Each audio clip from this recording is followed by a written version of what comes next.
Sir, കഴിഞ്ഞ മാസം പെൻസിൽവാനിയയിൽ വെച്ച് ട്രംപിനെതിരെ ഒരു വെടിയുതിർത്ത ഒരു സമരം നടന്നിരുന്നു. ഇപ്പോൾ പാക് പൗരൻ ഇതേ കാര്യത്തിൽ തന്നെ പിടിയിലായിരിക്കുകയും ചെയ്യുന്നു. എന്താണ് ട്രംപിനെതിരെ നടക്കുന്നത്?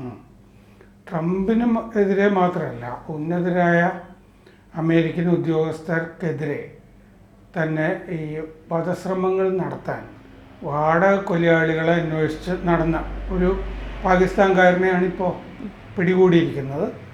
ഇന്നലെ FBI, അവിടുത്തെ ഫെഡറൽ ഇൻവെസ്റ്റിഗേഷൻ ബ്യൂറോ, അതിനെ സംബന്ധിച്ച സത്യവാങ്മൂലം കോടതിയിൽ കൊടുത്തപ്പോഴാണ് കൂടുതൽ വിവരങ്ങളൊക്കെ നമ്മൾ അറിയുന്നത്. ആ സത്യവാങ്മൂലത്തിൽ നിന്ന് ഇറാൻ ബന്ധമുള്ള 46 വയസ്സുള്ള ആസിഫ് റാസ മർച്ചൻ്റ് എന്ന് പറഞ്ഞ പാകിസ്ഥാൻ പൗരനെയാണ് അറസ്റ്റ് ചെയ്തിരിക്കുന്നത്. അങ്ങേര് ഈ അമേരിക്കയിൽ ട്രംപിനെയും മറ്റുള്ളവരെയൊക്കെ കൊല്ലാൻ പുറപ്പെടുന്നതിന് മുമ്പ് ഇറാനിൽ ഒരു യാത്ര നടത്തിയതായിട്ട് FBI കോടതിയിൽ പറഞ്ഞിട്ടുണ്ട്. ഈ ഇറാൻ റവല്യൂഷണറി ഗാർഡ്സിൻ്റെ കമാൻഡർ, സുപ്രീം കമാൻഡർ ഖാസിം സുലൈമാനിയെ ട്രംപിൻ്റെ കാലത്ത് കൊലപ്പെടുത്തിയിരുന്നല്ലോ ബോംബാക്രമണത്തിൽ. ഖാസിം സുലൈമാനിയെ കൊന്നിട്ട് വലിയ ആൾക്കൂട്ടമൊക്കെയാണ് ഫ്യൂണറൽ ഉണ്ടായിരുന്നത്, വിലാപയാത്രയിലൊക്കെ. ഈ സുലൈമാനിയെ കൊന്നതിലുള്ള പക തീർക്കാൻ വേണ്ടിയിട്ടാണ് ട്രംപിനെ ഇയാൾ വകവരുത്താൻ ഉദ്ദേശിച്ചിരുന്നതെന്നാണ് ഈ കോടതി രേഖകളിലൊക്കെ കാണുന്നത്. 2020 ബാഗ്ദാദിയിലാണ് സുലൈമാനിയെ കൊന്നത്. ഡ്രോൺ ആണ് പോയി ബോംബിട്ടത്. അപ്പോൾ ട്രംപിനെ മാത്രമല്ല വേറെ ആളുകളും ഇയാളുടെ പട്ടികയിലുണ്ടായിരുന്നു. ഇയാൾ മറ്റേ ചോദ്യം ചെയ്യലിൽ ഇയാൾ പറഞ്ഞിട്ടുണ്ട്, പാകിസ്ഥാനെയും ലോകത്തിനെയും ഈ വിദ്വേഷിക്കുന്നവരെ, വെറുപ്പിൽപ്പെടുത്തുന്നവരെ കശാപ്പ് ചെയ്യുക എന്നുള്ളതാണ് എൻ്റെ ലക്ഷ്യം. മുസ്ലിം ലോകത്തെ ആര് ലക്ഷ്യം വെക്കുന്നോ അവരെയൊക്കെ ശരിയാക്കുക, മുസ്ലിം ലോകത്തിന് എതിരെ നിൽക്കുന്നവരെയൊക്കെ ശരിപ്പെടുത്തുക. അങ്ങനെ മുസ്ലിം ലോകത്തിനെതിരെ നിൽക്കുന്നവരൊന്നും സാധാരണ മനുഷ്യരല്ല എന്ന് പറഞ്ഞിട്ടുണ്ട്. അപ്പോൾ ജൂലൈ 12-ന്, കഴിഞ്ഞ മാസം 12-ന് ന്യൂയോർക്കിലാണ് ഈ അറസ്റ്റ് നടന്നത്. അത് ട്രംപിനെ ആ മാത്യു ക്രൂക്സ് എന്ന് പറഞ്ഞിട്ടൊരു പയ്യൻ, 20 വയസ്സുള്ള പയ്യൻ വെടിവെച്ചതിൻ്റെ വെടിവെക്കുന്നതിൻ്റെ തലേന്നാണ് ഇയാൾ അറസ്റ്റ് ചെയ്തത്. അതുകൊണ്ട് രണ്ടും തമ്മിൽ ഇയാൾ കണ്ടെത്തിയ ഒരു വാടക കൊലയാളി ആണോ ഈ ക്രൂക്സ് എന്നുള്ള കാര്യം സ്ഥിരീകരിച്ചിട്ടില്ല. പക്ഷെ ആ ആംഗിളും അന്വേഷിച്ചുകൊണ്ടിരിക്കുന്നുണ്ട്, രണ്ടും തമ്മിൽ ബന്ധമുണ്ടോ എന്നുള്ളത്. പക്ഷേ ആ പയ്യൻ നടത്തിയ അറ്റംപ്റ്റ്, ആ ശ്രമം ഇയാൾക്ക് പിന്നെ വാടക കൊലയാളികളെ കൂടുതലായിട്ട് കണ്ടെത്താനായിട്ട് വിഘാതം ഉണ്ടാക്കി. ഇയാൾ എവിടെ പോയാലും ആളുകൾ സംശയിക്കുമല്ലോ, ആ അവസ്ഥ വന്നു. പാകിസ്ഥാനിൽ നിന്ന് എത്തും മുമ്പ് ഇറാനിൽ കുറേ ദിവസം ഉണ്ടായിരുന്നു, എന്നിട്ടാണ് അമേരിക്കയിലേക്ക് പോകുന്നത്. ഇപ്പോൾ ബ്രൂക്ലിനിലാണ് ഈ കേസ് നടക്കുന്നത്. ജൂലൈ 17-ന് കോടതി ഇയാളെ ഡീറ്റെയിൻ ചെയ്യാനായിട്ട് തടവിൽ വെക്കാനൊക്കെ ഉത്തരവിട്ടിരുന്നു. ഇന്നലെ ഉച്ചയ്ക്കാണ് ഈ FBIയുടെ സത്യവാങ്മൂലം കോടതിയിൽ വന്നത്. ഇയാൾ അമേരിക്കയിൽ ഒരാളെ കണ്ടിരുന്നു, ഈ വാടക കൊലയാളി ആക്കാം എന്ന് വിചാരിച്ചിട്ട്. ആളുടെ പേര് രേഖകളിലില്ല, അയാൾ അജ്ഞാതനായിട്ട് തുടരുന്നു. അയാൾ പോലീസിനെ അറിയിക്കുകയാണ് ചെയ്തത്, ഇങ്ങനെ ഒരുത്തൻ എന്നെ സമീപിച്ചിട്ടുണ്ട് എന്ന് പറഞ്ഞു. അങ്ങനെയാണ് പൊളിഞ്ഞു പോയത്. അയാളെ വിളിച്ചത് ബിസിനസ്, നമുക്ക് സംയുക്തമായിട്ട് ബിസിനസ് ചെയ്യാം എന്ന് പറഞ്ഞിട്ടാണ്. അത് കഴിഞ്ഞിട്ട് പിന്നീട് ഹോട്ടൽ മുറികളിൽ സംസാരിക്കുമ്പോൾ ഉദ്ദേശം വെളിപ്പെടുത്തി $1,00,000 കൊടുക്കാം എന്നൊക്കെ പറഞ്ഞിരുന്നു. ആദ്യം തുണിക്കച്ചവടം നമുക്കൊന്ന് ചെയ്യാം എന്നൊക്കെ പറഞ്ഞിട്ടാണ് ഇതിലേക്ക് വന്നത്. ജൂൺ 1 ന്യൂയോർക്കിലെ ഹോട്ടലിൽ ചർച്ച ചെയ്യുന്നതിൻ്റെ ഇടയ്ക്ക് കൈകൊണ്ട് ഇങ്ങനെ തോക്കിൻ്റെ ആക്ഷനൊക്കെ കാണിച്ച് ഇതിൽ താല്പര്യമുണ്ടോ എന്നൊക്കെ ചോദിച്ചതായിട്ട് പറയുന്നുണ്ട്. ന്യൂയോർക്കിൽ കൊലയാളി സംഘവുമായിട്ട്, വാടക കൊലയാളി സംഘവുമായിട്ട് നിങ്ങൾ എന്നെ ബന്ധിപ്പിക്കണം എന്ന് ഇയാൾ ആവശ്യപ്പെട്ടു. അടുത്ത കാഴ്ചയിൽ ഈ ത്രിമുഖ പദ്ധതി അവതരിപ്പിച്ചു, ഇയാൾക്ക് എന്തൊക്കെയാണ് ചെയ്യാനുള്ളത് എന്നുള്ളത്. രേഖകൾ കൊള്ളയടിക്കണം പല സ്ഥലത്തു നിന്നും, പെൻറ്റഗൺ ഉൾപ്പെടെയുള്ള സ്ഥലങ്ങളിൽ നിന്ന്.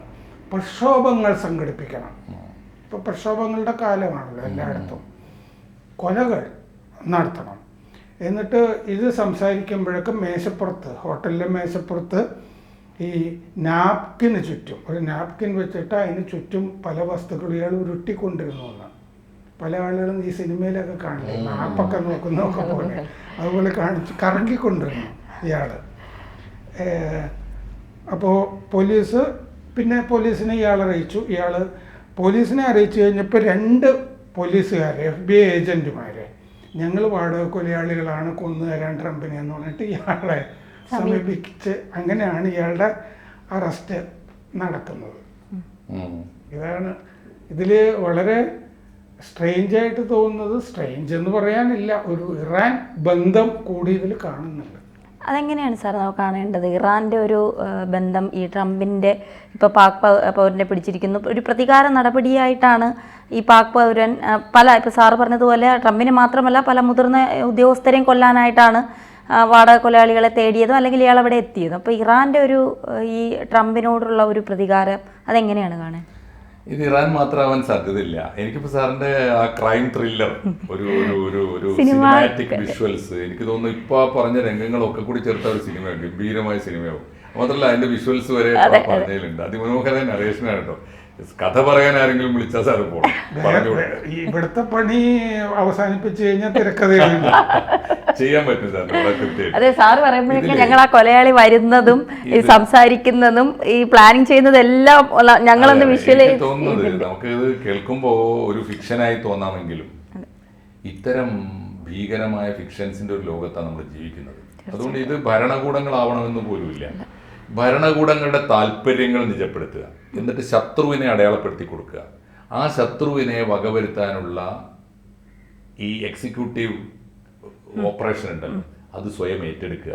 അതിന് ലോകം മുഴുവൻ ഇങ്ങനെ വാടക കൊലയാളികൾ ഉൾപ്പെടെയുള്ള ക്രിമിനൽസിനെ റിക്രൂട്ട് ചെയ്യുക, അവർക്ക് വലിയ വേതനം ഓഫർ ചെയ്യുക. അതിനു വേണ്ടിയിട്ട് പണം മുടക്കാനിടയുള്ള ഫൈനാൻസിയേഴ്സിന് അതും കൂടി ചേർന്നാണുള്ള ബിസിനസ്. ഇപ്പോൾ ലോകം ട്രംപിനെ ഞാൻ വകവരുത്തി തരാം, നെതന്യാഹുവിനെ ഞാൻ വകവരുത്തി തരാം, ഇതൊക്കെ നമ്മുടെ ലിസ്റ്റിലുണ്ട്. അതിലേക്ക് ഇത് വായിച്ചപ്പോൾ ഞാൻ ഇതിൽ പറയാതിരുന്നതും ഇതിലില്ലാത്തതുമായിട്ടുള്ള വിവരം, ഇങ്ങനൊരാൾ അയാളുടെ പശ്ചാത്തലമൊന്നും വലിയ ഗുണമൊന്നും ഉള്ളതല്ല അയാൾ, പക്ഷെ അമേരിക്കയിൽ എത്തുന്നു.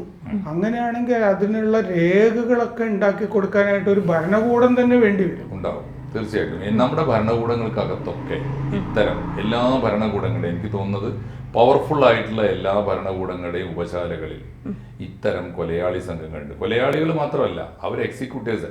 ഇതിന്റെ ചെറിയ പതിപ്പുകളാണ് നമ്മളിപ്പോൾ കേരള ഗവൺമെന്റിന്റെ ഒക്കെ ഉപശാലകൾ കാണുന്നത്. നിങ്ങൾക്ക് എന്ത് എക്സിക്യൂട്ട് ചെയ്യണം, ആരുടെ രാഷ്ട്രീയ ജീവിതം അവസാനിപ്പിക്കണം, ആരെയൊക്കെ പുതിയ അവതാരങ്ങളായിട്ട് കൊണ്ടുവരണം, എപ്പോഴൊക്കെയാണ് ചാരസുന്ദരികളെ നമ്മുടെ രാഷ്ട്രീയത്തിലേക്ക് ഇറക്കേണ്ടത്, മനസ്സിലായില്ലേ? ഇങ്ങനെ ആർക്കൊക്കെ എതിരെയാണ് കേസ് കൊടുപ്പിക്കേണ്ടത്, എപ്പോഴാണ് മൊഴിമാറ്റി പറയേണ്ടത്, ഇതിൻ്റെയൊക്കെ ഒരു ചെറിയ രൂപം നമ്മുടെയൊക്കെ ഇതിൻ്റെയൊക്കെ ഒരു സിനിമാറ്റിക്, ഒരു കൊച്ചു സിനിമാ പതിപ്പ് മലയാളത്തിൻ്റെ സാധ്യതയിലുണ്ട്. ആഗോളതലത്തിൽ എനിക്ക് തോന്നുന്നത് ഈ പാകിസ്ഥാനിൽ അല്ലേ, ഇദ്ദേഹം ഇറാനിൽ പോയിട്ടുണ്ട്, പാകിസ്ഥാൻ പൗരനാണ് അല്ലെ, പാകിസ്ഥാൻ സിറ്റിസൺഷിപ്പ് ഉണ്ട്, ഇറാനിൽ പോയിട്ടുണ്ട്. ഇറാനിൽ പോയത് ഇത്തരം കാര്യങ്ങൾക്ക് വലിയ പരിശീലനം കിട്ടാനും കൂടി സാധ്യതയുള്ള ഒരു സ്ഥലമാണ് ഇത്തരം ആക്ടിവിറ്റീസിന്. അവിടെ ഷാ പഹലവിക്കെതിരായിട്ട് വലിയ ഇത്തരത്തിലുള്ള വലിയ നീക്കങ്ങൾ നടന്നൊരു പാരമ്പര്യമുണ്ട്. പിന്നെ എല്ലാതരം തീവ്രവാദ പ്രവർത്തനങ്ങളുടെയും ഒരു സെന്ററാണ് ഇറാൻ. വെറുതെ പോവില്ല ഇറാനിലേക്ക് ഒരാൾ. അപ്പോൾ പോയതിൻ്റെ പിന്നിൽ ഉദ്ദേശം ഉണ്ടാവാം, അവിടെ വെച്ച് പ്ലാൻ ചെയ്തതാവാം, അല്ലെങ്കിൽ അത് അദ്ദേഹത്തിൻ്റെ പ്ലാനിങ്ങിൻ്റെ ഒരു ഭാഗം കൂടിയാവാം. ഇങ്ങനെ വന്നിട്ട് ലോകം മുഴുവനുള്ള ആളുകൾ. അപ്പോൾ അതിന് ഇടയിൽ പെട്ടുപോയത് ഇദ്ദേഹം കഷ്ടകാലത്തിന് അവിടെ ചെന്ന സമയത്ത് ഒരു ഗുരുതം കെട്ട ചെറുപ്പക്കാരൻ ഈ ട്രംപിനെ ഉന്നം വെച്ച സമയമാണ്. അതുകൊണ്ട് ഇപ്പോൾ ഇദ്ദേഹത്തിന്റെ അവിടെ പ്ലാൻ പാളിപ്പോവുകയും പിടിയിലാവുകയാണ് ചെയ്തത്. ഇത്തരം ഏജന്റുമാർ അല്ലെ, ആ ഘട്ടത്തിൽ ധാരാളം അന്വേഷണങ്ങൾ നടക്കുമല്ലോ, പ്രതി ആരാണെന്നൊക്കെ അന്വേഷിക്കാനൊക്കെ. ആദ്യം ഇതുപോലെ പുറത്തുനിന്ന് വരുന്ന ഒരു ഇസ്ലാമിക ആളിനെ സംശയിക്കുള്ളൂ. അങ്ങനെയൊക്കെയാണ് ഈ പുറത്തു വരുന്നത്. പിന്നെ അദ്ദേഹത്തിന്റെ പേരിൽ ഒരു മർച്ചന്റ് ഉണ്ട്.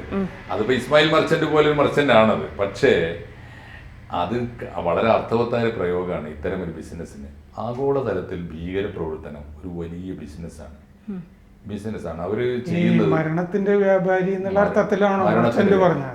ആ അർത്ഥത്തിലാണ് പറഞ്ഞത്. ആ അർത്ഥത്തിൽ കൃത്യമായ മരണത്തിന്റെ വ്യാപാരിയാണ്. മരണത്തിന്റെ വ്യാപാരം ലോകത്തിലെ ഏറ്റവും ലാഭകരമായ കച്ചവടമാണ്.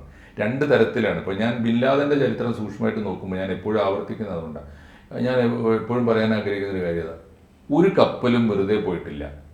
അങ്ങോട്ട് ആയുധം കൊണ്ടുപോയ ഓരോ കപ്പലും ഇന്ത്യയിലെ ലോകത്തിലെ ഏത് മഹാസമുദ്രത്തിലൂടെ ഈ ഭീകരവാദികൾക്ക് വേണ്ടി ഓടിയ ഏത് കപ്പലും അങ്ങോട്ട് പോകുമ്പോൾ ആയുധങ്ങളാണെങ്കിൽ ഇങ്ങോട്ട് പോരുമ്പോൾ മയക്കുമരുന്ന് കയറിയിട്ടുണ്ട്. രണ്ട് വഴിയും ഒരു കിലോമീറ്റർ പോലും വെറുതെ ഓടിയിട്ടില്ല എന്നർത്ഥം. കോടികളുടെ ലാഭമാണ്. ആയുധങ്ങൾ കൊടുക്കുമ്പോൾ നേർക്കുനേരെ ആയുധങ്ങൾ കച്ചവടം ചെയ്യുന്നതിൻ്റെ എത്രയോ ഇരട്ടിയാണ് ബ്ലാക്കിൽ ചെന്ന് ഇറങ്ങുമ്പോൾ. തിരിച്ച് മയക്കുമരുന്ന് വരുമ്പോൾ അവിടെ കൊടുത്തതിൻ്റെ ഒരു 10 ഇരട്ടിയെങ്കിലും ലാഭത്തിനാണ് ഇത് തിരിച്ചെത്തുന്നത്. ഇങ്ങനെ മരണത്തിന്റെ രണ്ടും മരണമാണ്. ആയുധങ്ങൾ കൊടുത്ത് യുദ്ധമുണ്ടാക്കുക, ഒന്ന്. യുദ്ധമുണ്ടാക്കിയിട്ട് ലോകരാജ്യങ്ങളെയും നാഗരികതകളെയും തകർക്കുക.